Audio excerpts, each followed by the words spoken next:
กันดานดินอีสานเป็นผงไข่นาบ่มีน้ำจากสาวงามไปเหมือนฟ้าจากพื้นนาที่แห่งใดก็เหมือนคำสัญญาฝากรักไว้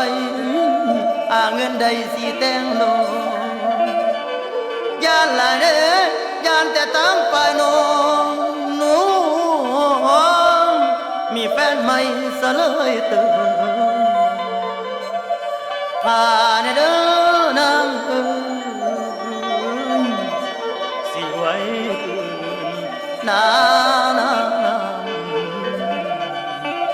มาขอน้อง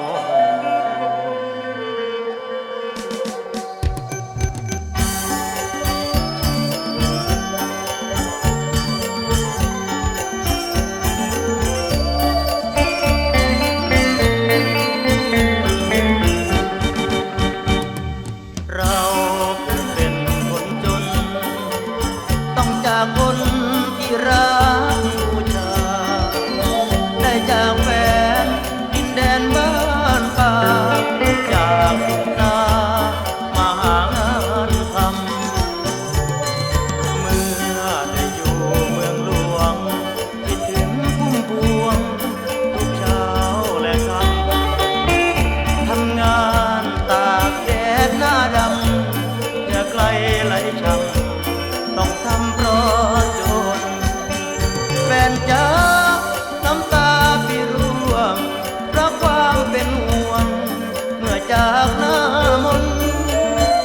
อย่าลืมรักของคนจนอย่าลืม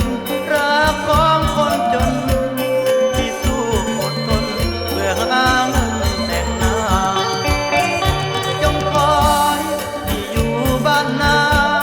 อย่าลืมสัญญารักเราสองข้าง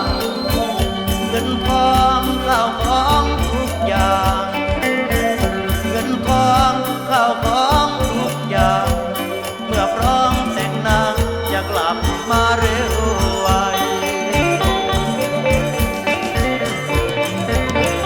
สัญญาไว้ในหัวใจสองฝ่ายสัญญาไว้ในหัวใจสองฝ่ายจำทั้งน้องและอ้ายบ่ลืมได้สู้ยามปีนี้น้ำฝนบ่อำนวยวันคนสวยเห็นใจยามพี่ไก่ไรบ้าง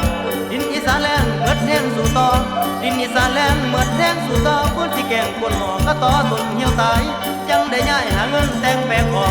จังได้ย้ายหาเงินแต่งแปลงคอให้สะล้อจะเข้าระหว่างหาเงินใด